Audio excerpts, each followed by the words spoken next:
growing up in the 90s had certain advantages. You see, when I was your age, in middle school, I didn't like sleeping, like many of you.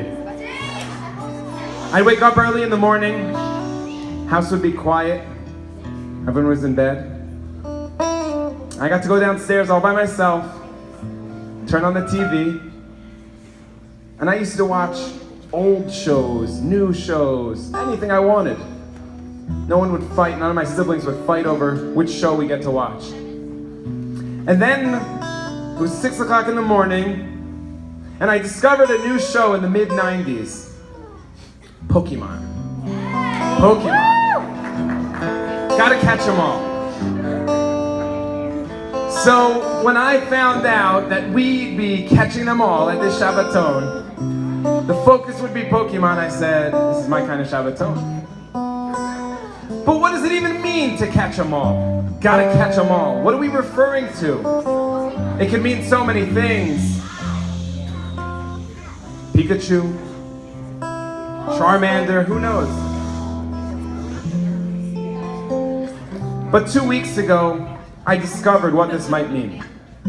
Because 2 weeks ago, a man by the name of William walked in to a rabbi in New York's office. William walked into Rabbi Wallerstein's office, and he wanted to discuss a very personal matter with the rabbi. And before they began the discussion, Rabbi Wallerstein said, William, I gotta ask you a question. He said, I know what's been going on in your life the past few months. I need to ask you, how do you still believe in God? How do you wake up in the morning? How do you go on? You see, William is a wonderful businessman. For the past 2 decades, he's been busy with money exchange on the global market, which means if you have yen and you want to switch it for euro, different types of currencies, so where do you go? They have certain exchanges where you can go and you can exchange your dollars for euros, etc. And William was one of the top of the class. His business was trading hundreds and hundreds of millions of dollars every single year. A few months ago, few deals went bad, and William's empire, his hundreds of millions of dollars, gone. A poor man. So Rabbi Wallerstein said, William, how is it possible that you wake up in the morning? How is it possible that you have a smile on your face? How do you go on? What do you believe when you think about God? Do you have any faith anymore? It's rough. You were a multi-millionaire and now nothing. And William said, when I was a young man, had you asked me that question, I would have answered one thing. But today I have a different answer for you. He said, you see, in the early turn of the century, in about the mid-year 2000, I was working in New York City, and I had a couple of colleagues. We had a shared office space. It was basically a startup company. We had a table, a few chairs around the table, and computers, big, bulky old computers. And we'd come in every single day, and we were still exchanging money then, so if I had a seller that wanted to sell a certain amount of dollars, and the person across the table from me had a seller who was trying to get rid of euros, and they needed dollars, so we would just discuss that, and we would make the exchanges for people. Life was great. We were building up this company, and things were going really well. And then there was this guy who sat at the table just to my right. And one day, he got a phone call from a big-time company, not like a little startup like us, big-time company. The company called him up and said, we would like you to create an A team. I mean, literally, not just like a team of people that are going to work on a particular project. We want the best. They said to him, if you'd like, we have hundreds of thousands of dollars that you can give people just as a sign-on bonus. That's not their salary. That's just if they come to your team to develop the best team possible for our company, hundreds of thousands of dollars. So the guy comes in the next day. Remember, this is Williams, the guy to his right. And he looks across the table to a woman named Sarah and said, Sarah, I'm starting this new team for this big firm that works in Manhattan. Their corporate office is in Manhattan. I'd like you to join my team. So William heard about this, and in the back of his mind he was thinking, I'm probably going to make that team too. That's going to mean a lot of money for me. That's going to mean a big boost in my career. And the next day the guy comes in and he says to William, saying this to the guy to my left, he chose him to be part of his team. And then the following week he chose the girl that was at the end of the table. And then the next day he chose the man that was just to the left on the other side of the table. And in my mind, William said, I was going to be next. I was going to be probably the best. So he was waiting for last to come to me that I should be part of his team, to move to this other firm in downtown Manhattan. And then one day I came into work and it was quiet. The table was empty. I was the only one left. And I found out I didn't get that job. I wasn't put on that team that was going to go work in that big firm with the big salaries, big cushiony chairs. And I was very down. But I said, look, I got to support my family. I got to make a living. So I kept pushing. I kept developing my own company. And then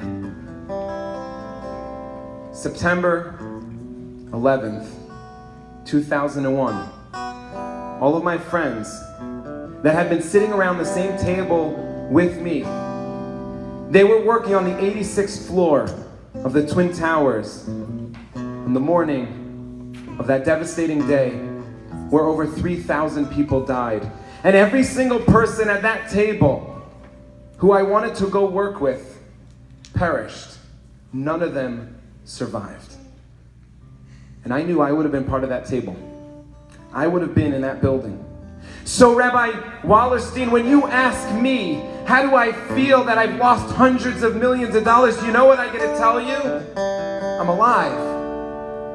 The Almighty allowed me to wake up today and to live another day.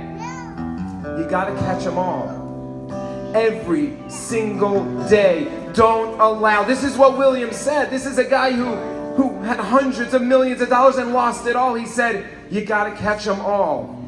Every day is important. Every day is another opportunity to be great. Every day is another opportunity to be the better you than you were yesterday. Money, without money, who cares? I'm alive.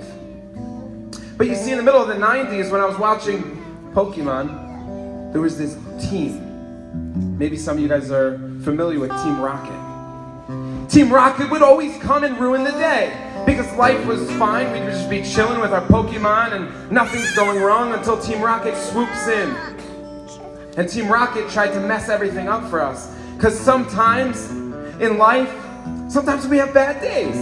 Sometimes we get into a fight with our mom, and sometimes that girl at school who I used to be really good friends with an hour ago is no longer my best friend.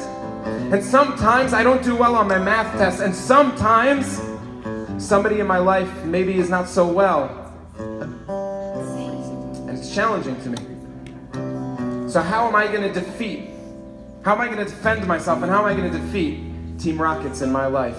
So I'm going to share with you a story, very brief story, which you will probably hear many more times for the rest of your life. Every time you hear this story, I want you to think deeply about its meaning, because it can literally help you become greater and greater every single day. There was this man, he was in his mid-80s, his name was Sam. And Sam had a couple of illnesses that put him in the hospital for a few months at a time, and it was typical that he'd be in the hospital for a few months at a time.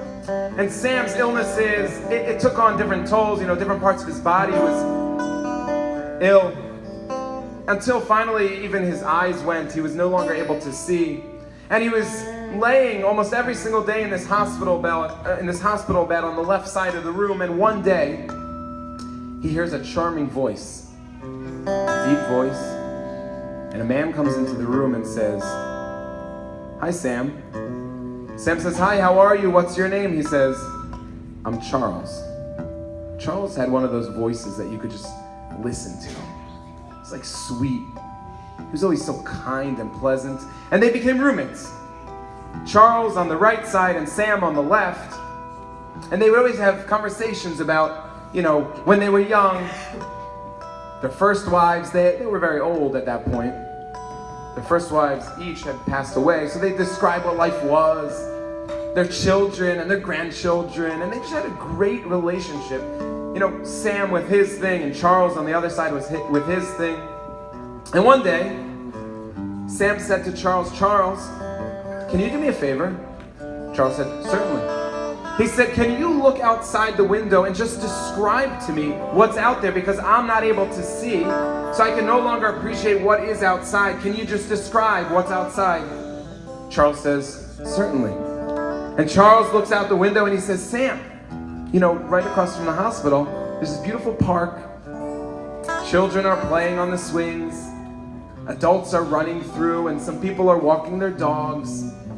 And Charles, for weeks and months, would describe in the fall the beautiful foliage, the beautiful browns and yellows and greens of the tree as they're changing. And in the winter, Charles would describe the beautiful crystals that would come from the trees. And in the spring, he was able to describe the luscious green and the flowers as they bloom and the bees as they flew about. And then one day, a nurse came in and said, "Sam, I have bad news." Sam said, "What is it?" He says, "I'm sorry to tell you, but Charles, he didn't make it through the night, and he passed away." And Sam was obviously devastated. This had been his roommate now for a couple of months. And Sam said to the nurse, "But can you do me a favor before you leave?" She said, "Sure, what is it?" He said, "Can you just, Charles, for the past few months, he had been looking out the window and just describing what's going on in the park, which children are out today, which people, what dogs are out over there. Can you just look out the window and describe what's going on in the park across the way?" And she looked at Sam and didn't know what to say. She looked at Sam and said, "I'm sorry, but I'm looking out the window and all I see is another building of the hospital. There's no park out there." For so many months, Charles had, instead of just telling Sam, "By the way, there's nothing outside that window," he used his imagination a little bit. And his imagination was able to take both him and Sam to a whole nother place, to a beautiful park with beautiful children and beautiful people and nice dogs and birds and beautiful scenery. And that imagery was able to take them from their cold, sterile hospital room to this warm, fun life.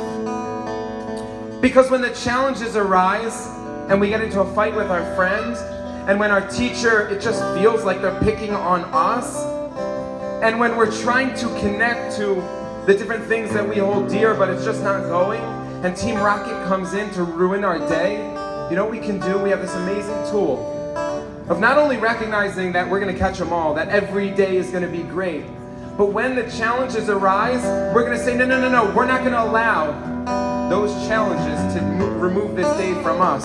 We're going to use a bit of our imagination, we're going to use our minds to get rid of that Team Rocket.